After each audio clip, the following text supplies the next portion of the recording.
नमस्ते दोस्तों, मैं हूँ प्रियंका पांडे। तो चलिए दोस्तों, आज हम जान लेते हैं करवा चौथ व्रत के बारे में कि करवा चौथ व्रत कब है और कैसे हम लोग करते हैं और व्रत की कथा क्या है।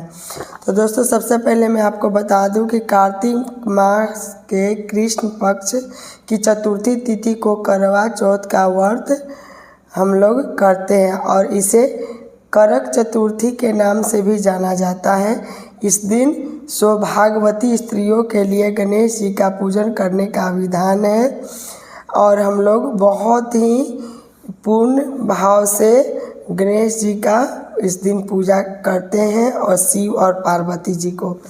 तो चलिए दोस्तों, अब मैं आप लोग के करवा चौथ व्रत की कथा सुनाती हूँ।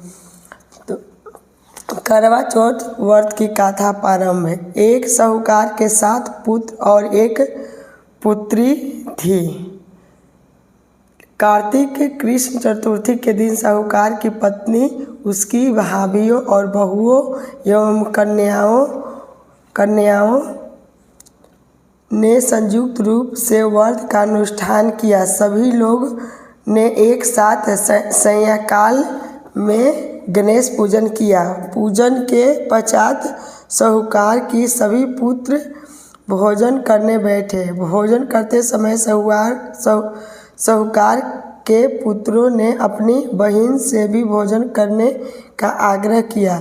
बहन ने उत्तर दिया, तुम सभी भोजन कर लो, मैं चंद्र उदय होने के पश्चात अर्घ दे लेने के बाद भोजन करूंगी।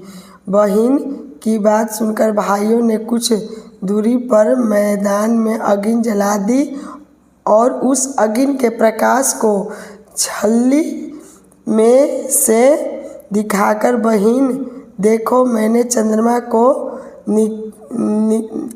निकल आया, अब तुम भी भोजन कर लो। भाई की बात सुनकर उस कन्या ने अपनी भाभियों से भी यही बात दोहराई।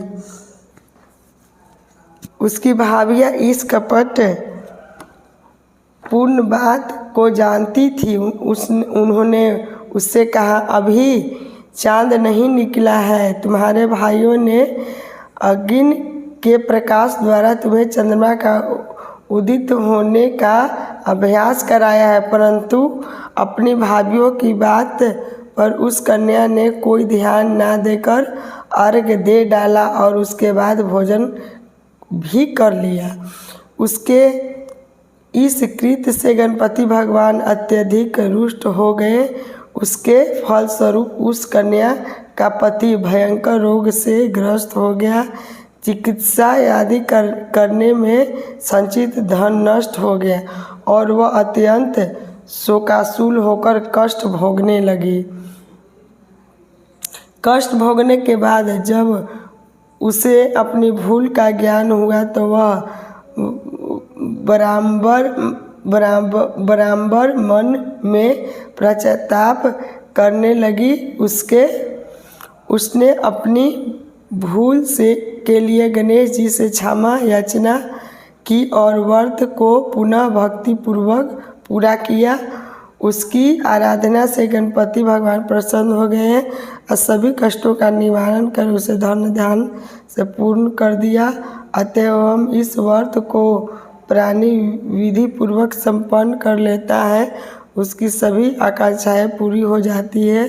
इस प्रकार कथा श्रवण करने के पश्चात चंद्र उदय को जाने पर चंद्रदेव को अर्घ्य प्रदान करना चाहिए।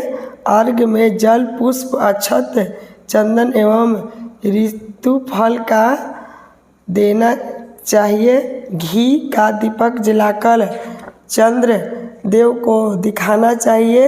अर्घ्य दान काल में ओम चंद्राय नमः, ओम चंद्राय नमः इस मंत्र का उच्चारण भी करते रहना चाहिए। इसके अत्यंतर 4 बार परिक्रमा कर चंद्रदेव को दंडवत करें। इतना कर लेने के पश्चात घर में वृद्धाजनों को भोजन कराकर स्वयं भोजन करें।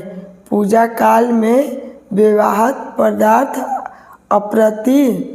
अर्पित किए गए अवैध आदि को ब्राह्मणों को दान कर देना चाहिए। इस प्रकार भक्ति भाव से जो लोग चतुर्थी व्रत को करते हैं उनकी सारी मनोकामनाएं पूर्ण होती हैं। विशेष सभी गणेश चतुर्थी में षोडशोपचार पूजन करने का विधान है। नरक चतुर्थी के अतिरिक्त सभी चतुर्थियों में नैवेद्य के रूप में लड्डू को ग्रहण करना चाहिए। गणेश जी को मोदक विशेष रूप से प्रिय है। माघ कृष्ण चतुर्थी लड्डू के साथ साथ तिल गुड़ मिश्रित लड्डू अर्पित करने से विशेष महत्व है। पूजा में चढ़ाए गए लड्डुओं को आधा लड्डू किसी सुपात्र ब्राह्मण को दान स्वरूप वितरित कर देना चाहिए। विशेष लड्डू को प्रसाद स्वरूप बंधु बांधवों के साथ स्वयं भक्षण करना चाहिए। ऐसे करने से सब सुखों का मार्ग प्रस्तुत हो जाता है। तो दोस्तों बोलिए प्रेम से श्री गणेश भगवान की जय, करवा माता की जय। दोस्तों तो कथा अब समाप्त हो गई है करवा चौथ की। तो दोस्तों अगर कथा अच्छी लगी हो तो प्लीज़ वीडियो को लाइक सब्सक्राइब ज़रूर कीजिएगा दोस्तों, और बेल आइकन को भी प्रेस कर लीजिएगा जिससे मेरी वीडियो का नया नोटिफिकेशन सबसे पहले आप तक जाए। तो प्रेम से बोलिए गणेश भगवान की जय, करवा माता की जय, शंकर भगवान की जय, विष्णु भगवान की जय। तो दोस्तों फिर मिलती हूँ अगले वीडियो में।